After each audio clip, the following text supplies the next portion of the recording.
Rory, before you say we'll give him every chance, what's the situation with Mitchell McGavin? Yeah, we'll give him absolutely every chance to play. So he's been running start of this week, and that's as much as we can ask of him at the moment. And we've got our main session tomorrow, which I'm sure he'll be out there in.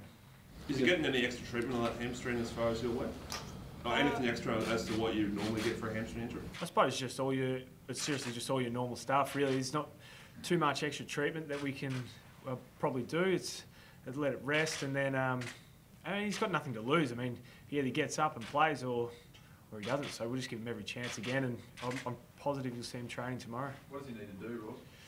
Absolutely everything at training, I reckon, and just be confident in it. But it's going to be absolute cherry to play. Because you can't, I mean, you couldn't by any means go in at 80% to a grand final, could you? Well, I mean, that's probably up to the coaches, but it's seriously, he's just going to have to prove himself tomorrow and the next couple of days before Saturday. Is he optimistic? Do you think he's a genuine change? I think he's feeling pretty good, like running-wise and that kind of thing. So, again, it all depends. He hasn't done a main session yet, so again, we'll come back to he's got to get through tomorrow. How's your body after the big clash with your good mate Danger? Yeah, good. You get a couple of days to rest up and recover, and it's like running into a brick wall with Danger. He's a very thick, strong man, so I'm just glad I came away unscathed with that one. Are you relieved with the MRP finding? Were you a bit worried for a split second there, or? No, I wasn't worried at all, really. I mean, I only started hearing about it on Sunday, or maybe Sunday morning, when a bit of media started talking about it, and look, I think they made the right decision with absolutely everyone, and that's what you want. I mean, you want all stars, and Trent was the same. He was going hard at the ball, so I think it was good decisions all around. What did Paddy after the game? What did Paddy? There was a nice moment where you two sort of embraced. What did Paddy say to you afterwards? Oh, look, I'll keep that between us, but he's very gracious in defeat, Paddy, and he's a close mate of mine, and I was certainly feeling for him after the game. You successfully ran through Danger. Would you be willing to do it to Dusty? They're both pretty similar sized blokes. I mean, Dusty he'd probably fend me off before I got there anyway. Can anyone ruffle him up though? Like pre-game you got stuck into Danger. Could you do that to him and try and knock him off his game? I'm not sure. I mean, guys have tried to do it to him throughout the year, and he's proven that he can just play, and he can play multiple positions, which probably helps him as well. Do you have a plan for him if he does play multiple positions, which you're probably expecting him to probably play a bit of time in the forward 50 as well? I mean, sort of, it's the same with Danger. I mean, they're not just a one-man team. It's not just a Dusty show. The reason why Richmond had got into a grand final, their midfield goes really deep.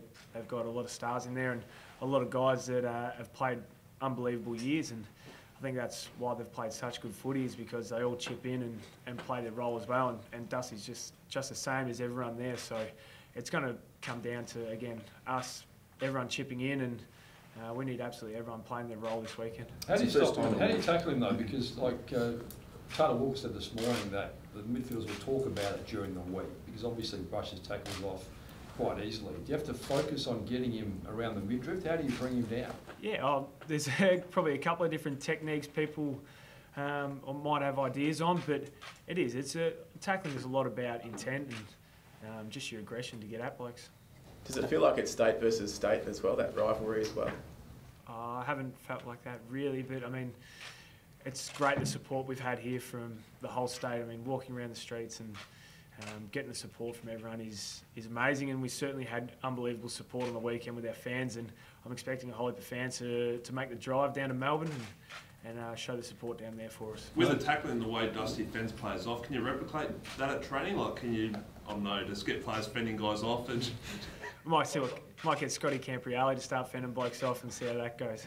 Rory, no Brody Smith this week, obviously a hard week for him. How do you make sure that he still feels a part of the team in the build-up? Well, last week he had a match day role, I suppose you could call it, with Pods in the backline group, and we've made sure he's still in every part of the process here, and we certainly haven't forgotten about Brody, and with that, I definitely think Brody was one of our best defenders all year, and he's certainly helped us get to the point we are right now, and we won't forget about him. Rory, it's one of the first times in a long time that all 44 players have never played in the grand final. Have you spoken to anyone about advice on how to manage the week? Any of the past boys that have played in the grand finals, or boys from other clubs? Have you spoken to anyone?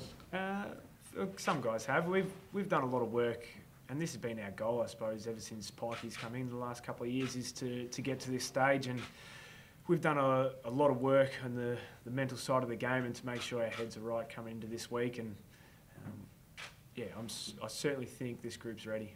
When was the last time you played in the grand final, Rory? Last time I played in the grand final, I played under 16s grand final. I played under 12s, 1-1 by a point, and also 1-1 in under 16s, 2 years under 16. So you never lost one? No, I lost a couple in one in under 14s and something else. I can't remember the other one. But As a group, have you spoken about how intimidating the Richmond crowd could potentially be? It's probably not going to be like it was against the Giants, given it's a grand final. It's probably not a corporates. But have you spoken as a group about harnessing that Melbourne crowd? Yeah, I think we get a little bit of a dose of that sort of hostile crowd when we play Port Adelaide in a showdown, and guys have certainly embraced that throughout the year. Well, you are fending off those Martin questions really well, but it is very important. It is very important that you do hold on to him, though, not let him break tackles. How are you going to do that? Well, again, it's just not a Dustin Martin team. There's another 21 guys out there that we've got to focus on, and yeah, he's a big part of that team, and we certainly want to take him down and try and make sure we stick those tackles when we can, but there's a lot of other parts of football we're focusing on that we need to get right to beat Richmond. Do you think it'll be a bit of a shootout, or no hard tag as such from Richmond? Do you think it could be a bit more of a shootout in the midfield maybe this week? No, well, their pressure throughout the midfield's been, I think, elite all year, and that's the reason why they've played so well in finals also, and we're certainly going to have to match their pressure in the midfield. Rory, could you put a number on how many ticket requests you've got this week, personally? No, I've been fine. Everyone's sort of left me alone pretty well. So some boys have had some odd requests. We've been talking about a couple of them, but no, look, I mean, you look after your family first, and your family and close friends have been there to support you all. So you're checked out, you're done for tickets. Absolutely. Ross, what You've got a spare ticket. ticket. About the MCG form, I mean, you snuck past the Hawks round 2. Carlton gave you a bit of a scare. You got past them by 2 goals, and then Collingwood, you gave an 8-goal sort of head start and got the draw. How do you feel? I mean, I know it's sort of on the day you play, but how do you feel the MCG form will hold up? Oh, absolutely fine. I mean, it's this is what you dream of, Theo. This moment playing the MCG in front of 100,000 people, and yeah, as I said, we've been doing plenty of work to make sure guys are ready to go down there and take on Richmond. You touched on mentally. You made sure do a bit of work mentally to make sure your head's right. What do you do there? How do you prepare mentally? Oh, there's a whole range of things, but it's really just talking about a lot of things that might pop up and just being ready to embrace it all. And there's a couple of guys that do other stuff sort of away from footy as well, which certainly helps them. How important is that, I suppose, the pre-game set during the national anthem as far as the mental preparation goes to make sure you guys are switched on from the very start? No, that's not really a huge part of it. It's more the stuff during this week, the early on part, and making sure we make sure we have a lot of energy for this weekend. What about yourself, mate? Are you expecting a tag? I'm not sure. Again, it'll just be wait and see what happens, I suppose. And look, again, we've got the depth, I think, that has shown up, especially the last few weeks and throughout this whole season in our midfield, that it doesn't really matter. I mean, Richie Douglas, both the Crouch boys, Hugh Greenwood have had outstanding years. So our depth in the midfield is very good, and so is theirs. So I'm sure it's going to be a great battle in there. Well, you played one game in 5 weeks. Do you feel like you're cherry ripe, or would you like another run under your belt? Or? Absolutely, I feel very fresh. So I can't wait for this weekend. Just on the tag, Rory, how did you find that challenge? I mean, it came to you a lot in the middle parts of the year, and then less in the last few. How did you find the challenge of breaking a tag? Did you get used to it, or better at it, or still dislike it? No, it's absolutely fine. I did it all the way through sort of the back end of the year and started to play some really good footy with it as well. So there's a lot of different tricks you can do, and that's probably what I was messing with early on. And yeah, it just is what it is really, isn't it? And as I said, we've got the depth of midfield that can sort of take on Richmond, I reckon. So it's going to be a great contest in there. Produced by AFC Media.